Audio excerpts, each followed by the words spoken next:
Hello guys, welcome back to my YouTube channel. चलिए, आज है संडे और संडे में लोग कहते हैं कि छुट्टी का दिन होता है तो कोई काम नहीं होता।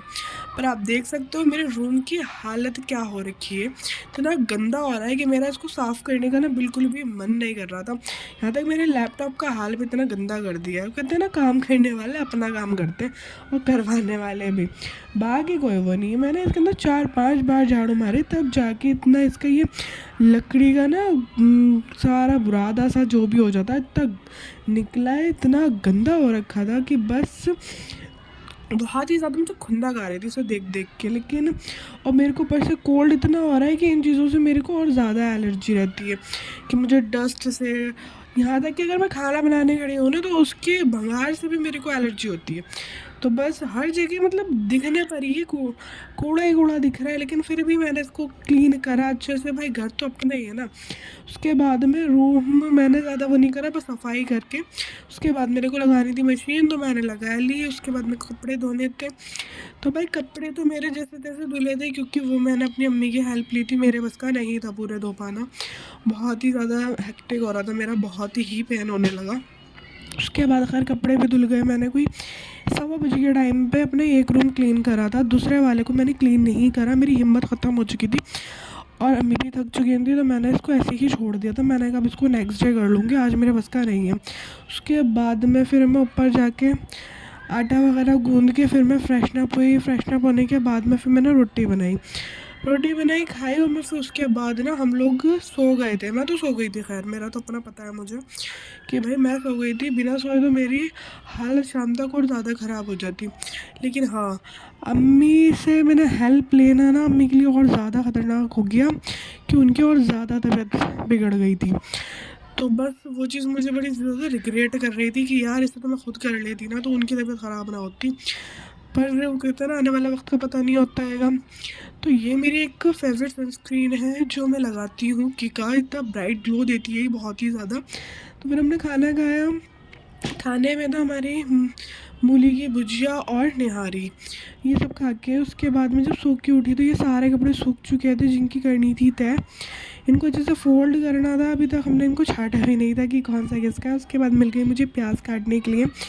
तो भाई साहब, ऐसा कुछ नहीं है कि आप ससुराल में काम करोगे अपने घर पे काम करोगे, आप जहाँ रहोगे वहाँ काम करोगे। अगर आपको काम करने की दिलचस्पी है तो बस मेरी तबीयत ख़राब हो रही थी तो मेरे को खाना बनाना था। मैंने उनसे कुछ नहीं करवाया। मैंने कहा भाई तुम कुछ मत करो, मैं कर लूँगी। उसके बाद फिर मैंने सालन बनाया अच्छे से, चिकन बनाया था। वैसे हमें बनाना था मिक्स वेज, लेकिन बाहर जाने की उससे जो है ना फिर पनीर आया नहीं था, इस चक्कर में हमने बनाया नहीं। हमने चिकन ही बनाया। यहाँ पर मैं कोकोनट को अच्छे से वो कर रही थी कि बोलते हैं खांसी अगर हो रही है आपको तो आप इसे खा लो, कुछ फ़ायदा होता है। तो मेरे को तो इससे कोई फ़ायदा नहीं हुआ जल कुकड़ा नारियल खाकर। कहने वाले कहते होंगे फ़ायदा होने वाले को होता होगा, मुझे नहीं होता। ये जड़ी बूटी पुरानी चीज़ों से फ़ायदा, मेरे को तो सिर्फ एलोपैथी लगती है, वही भाई मेरे लिए बढ़िया रहती है। तो यहाँ मैंने सारा मसाला वगैरह निकाल के इसको बनाने के लिए मैं तैयार हो गई थी। अब मैं तो फ्राई करने के बाद ना निकाल लेती हूँ, लेकिन हाँ यहाँ पे मैंने नहीं निकाला क्योंकि दूसरा टाइप का बनाना था।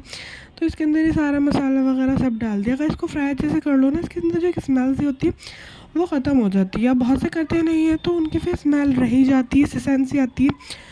बस इसी वजह से खैर मैंने यहाँ पे इसका पेस्ट वगैरह बनाया, सारा मसाला तैयार करके उसको अच्छे से पीस लिया, डाल दिया, उसको तैयार कर लिया। मेरी ना अनियन इतनी ज़्यादा रेड हो गई थी भाई कि इसका कलर इतना डार्क हो गया, ऐसा लगा जैसे मैंने गुस्से में बनाया था। टेस्ट इतना अच्छा था पर इसका कलर बहुत ही ज़्यादा डार्क हो गया था।